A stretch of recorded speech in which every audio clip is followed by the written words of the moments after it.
CMA final company law accounts and audit का practical question अभी discuss कर रहे हैं जो चैप्टर 4 अकाउंट्स एंड ऑडिट में जो प्रैक्टिकल क्वेश्चन आया है। देखिए क्वेश्चन में जूम कर रहा, आप क्वेश्चन पढ़िए। क्वेश्चन में बोलना चाहता है Telco limited had the following item under the head reserve and surplus in the balance sheet as on 31st March 2015. Capital reserve 70, security premium reserve 80 and security reserve 70 lakh. इसका मतलब क्या है? टेल्को लिमिटेड एक कंपनी है जिसका रिजर्व एंड सरप्लस में तीन item था, means capital reserve, security premium reserve and general reserve. Means Telco limited का रिजर्व एंड सरप्लस में 70 + 80 + 70 मीन्स 220 लाख रुपया है। टेल्को लिमिटेड का रिजर्व एंड सरप्लस में कितना है? 220 लाख रुपया है। आगे क्वेश्चन क्या बोलता है देखिए, the company had an accumulated losses of 240 lakhs on the same date. Company का एक्यूमुलेटेड लॉसेस कितना है? 240 लाख का। रिजर्व एंड सरप्लस में कितना है? 220 लाख, और कंपनी के पास लॉस है 240 लाख का। अब होता है नेट लॉस कितना हो गया? 220 - 240 मीन्स -20 लाख का कंपनी को एक्चुअल लॉस है, नेट लॉस है। आगे क्वेश्चन क्या है देखिए, which it has disclosed under the head statement of profit and loss as an asset in its balance sheet। ठीक है, अब क्या बोलता है, जो 20 लाख का जो नेट लॉस है उसको क्या करता है कंपनी? बैलेंस शीट में एसेट साइड में लिख देता है कि statement of PL equal to 20 lakhs means net loss जो 20 लाख बच रहा है वह कंपनी एसेट साइड में पीएल अकाउंट के नाम पे लिख देता है। Comment on accuracy of this treatment.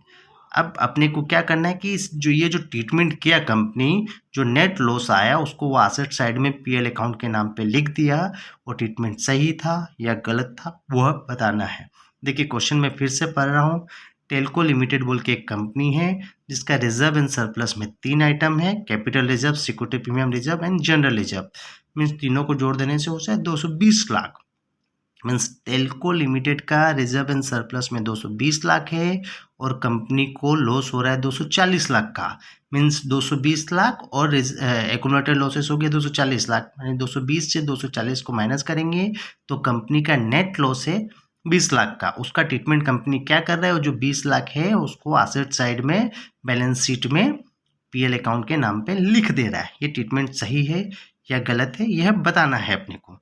देखिए अभी जो कंपनी का फिनेंशियल स्टेटमेंट बनता है शेड्यूल 6 के हिसाब से बनता है। कंपनी एक्ट 2013 जब से आया है कंपनी शेड्यूल 6 को फॉलो कर रहा है। तो अब शेड्यूल 6 का प्रोविजन में क्या लिखा हुआ देखिए, as per schedule 6 of the companies act 2013 reserve and surplus irrespective of positive और negative always shown under liability side under heading shareholders fund। Means ये बोलना चाहता है कि कंपनी का रिजर्व एंड सरप्लस या पॉजिटिव में हो या नेगेटिव में हो हमेशा लाइबिलिटी साइड में शो करेगा अंडर शेयर होल्डर्स फंड के नाम पे। शेयर होल्डर फंड के नीचे में लिखा रहेगा लाइबिलिटी साइड में रिजर्व एंड सरप्लस का बैलेंस इतना है। तो इस केस में देखिए आगे पढ़ते हैं क्या है। Total reserve and surplus company का कितना है? 70 + 80 + 70 मीन्स 220 लाख। मैं फिर से क्वेश्चन में दिखा रहा हूँ, ये देखिए कहाँ है। कैपिटल रिजर्व 70 था, सिक्योरिटी प्रीमियम रिजर्व 80 था और जनरल रिजर्व 70 था। तीनों को मिला देने से कितना हो गया? Total reserve and surplus company का हो गया 220 लाख और कंपनी के पास एक्यूमुलेटेड लॉसेस कितना है? 240 लाख का। तो net total balance in reserve and surplus में क्या हो गया? -20 लाख। तो क्या होगा? रुपीज जो है 20 लाख जो नेगेटिव है will be shown as under reserve and surplus under heading shareholder funds.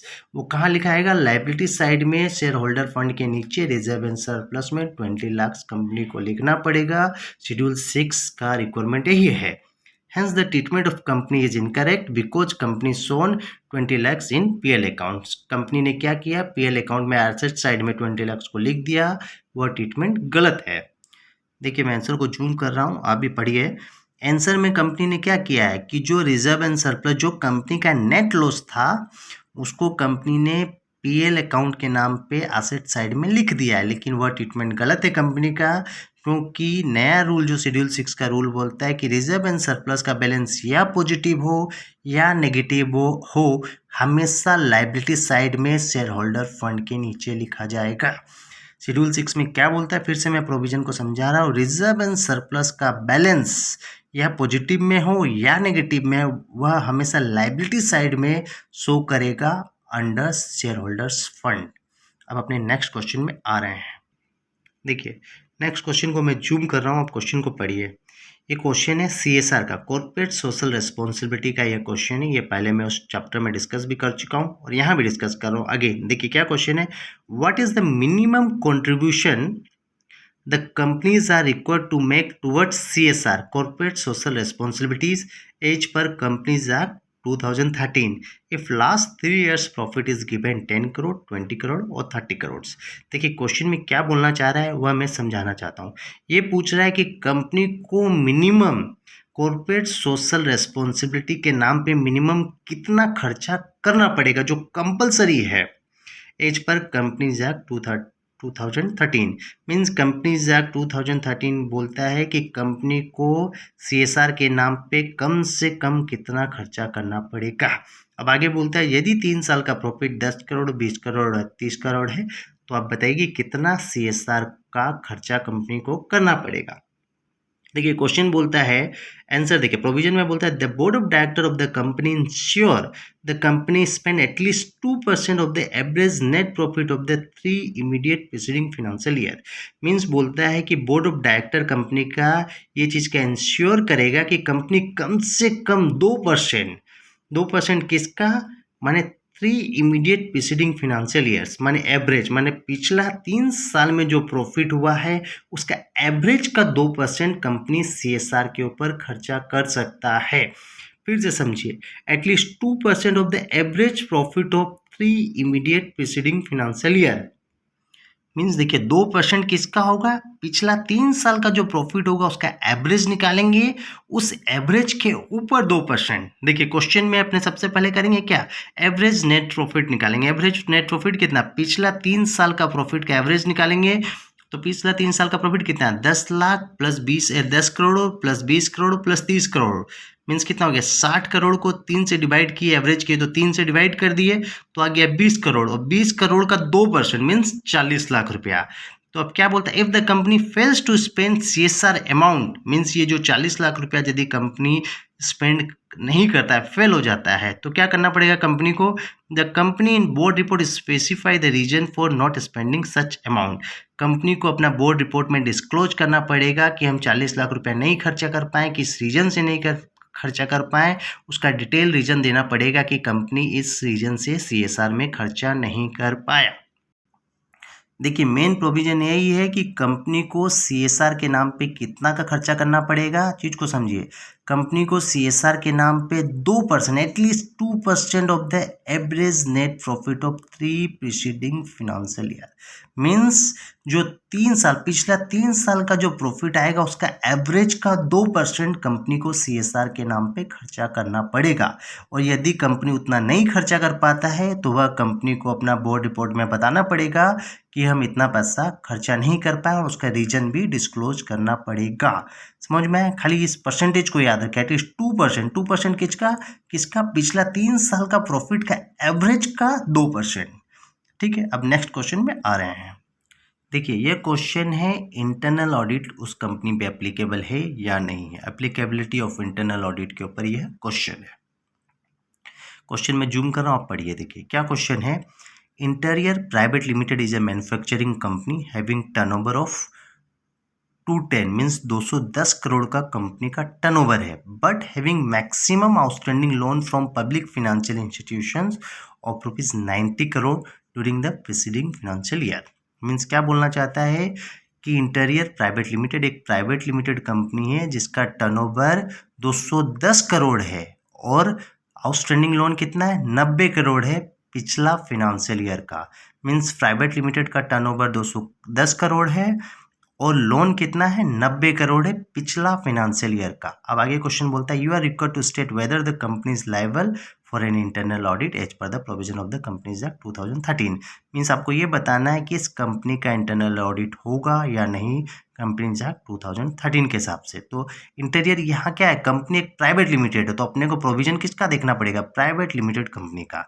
अब देखिए प्रोविजन में आते हैं, क्या लिखा हुआ देखिए, the following classes of company shall be required to appoint an internal auditor. Means यह कंपनी को इंटरनल ऑडिटर अपॉइंट करना पड़ता है। मीन्स यह तीनों कंपनी को इंटरनल ऑडिट कराना पड़ता है। एक ही बात है, यह तीन कंपनी को इंटरनल ऑडिट कराना पड़ेगा। सबसे पहले क्या लिखा है, एवरी लिस्टेड कंपनी, कोई भी लिस्टेड कंपनी हो, उसका कुछ भी टर्नओवर हो, कुछ भी कैपिटल हो, उसको कराना पड़ेगा। मीन्स हर लिस्टेड कंपनी को इंटरनल ऑडिट कराना पड़ेगा। दूसरा बोलता है every unlisted public company, means वह पब्लिक कंपनी जिसका पेडअप कैपिटल 50 करोड़ और मोर है और टर्नओवर कितना है 200 करोड़ और मोर, और आउटस्टैंडिंग लोन और बोरिंग कितना है 100 करोड़ और मोर। मीन्स पब्लिक कंपनी होगा तो उसका पेडअप कैपिटल 50 करोड़ और 50 करोड़ से ज़्यादा होना चाहिए, टर्नओवर 200 करोड़ उससे ज़्यादा होना चाहिए, और आउटस्टैंडिंग लोन और बोरिंग कितना होना चाहिए 100 करोड़ और मोर पिछला फाइनेंशियल ईयर का, ड्यूरिंग प्रीसीडिंग फाइनेंशियल ईयर। अब देखिए every private limited company, means यहाँ प्राइवेट कंपनी है। अब प्राइवेट कंपनी ही क्वेश्चन में बोला है, तो प्राइवेट कंपनी का प्रोविजन क्या है देखिए, टर्नओवर कितना होना चाहिए 200 करोड़ और मोर। मीन्स यदि कोई भी प्राइवेट कंपनी हो उसका टर्नओवर 200 करोड़ और मोर होगा और आउटस्टैंडिंग लोन और बोरिंग 100 करोड़ और मोर होगा during preceding financial year. Means दोनों में से कोई एक भी कंडीशन सेटिस्फाइड होगा तो उसको इंटरनल ऑडिट कराना पड़ेगा। तो प्राइवेट लिमिटेड के लिए प्रोविजन क्या है, टर्नओवर कितना है 200 करोड़ और मोर। यदि प्राइवेट लिमिटेड का टर्नओवर 200 करोड़ और उससे ज़्यादा होगा या लोन उसका 100 करोड़ उससे ज़्यादा होगा तो उस प्राइवेट लिमिटेड को इंटरनल ऑडिट कराना पड़ेगा। अब क्वेश्चन में टर्नओवर कितना दिया है 210 करोड़, मीन्स ये कंडीशन सेटिस्फाइड हो गया।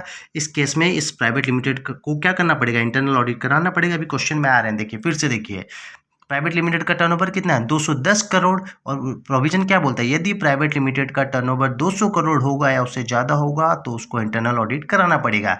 यहाँ लोन दिया है, लोन प्राइवेट लिमिटेड के लिए कितना है 100 करोड़ है, तो लोन का कंडीशन सेटिस्फाइड नहीं हो रहा है, लेकिन कोई भी एक कंडीशन सेटिस्फाइड होगा तो उसको इंटरनल ऑडिट कराना पड़ेगा। तो टर्नओवर प्राइवेट कंपनी का 200 करोड़ से ज़्यादा है, इसीलिए इस केस में प्राइवेट लिमिटेड को इंटरनल ऑडिट कराना पड़ेगा। आगे कंक्लूजन में क्या लिखें देखिए, hair Interior Private Limited is a private limited company. In private limited company, if turnover exceed 200 crore or more, then the company is liable for internal audit. तो यहाँ क्या है, यहाँ टर्नओवर क्या है 200 करोड़ से ज़्यादा है, 210 करोड़ है, इसीलिए इस केस में इंटीरियर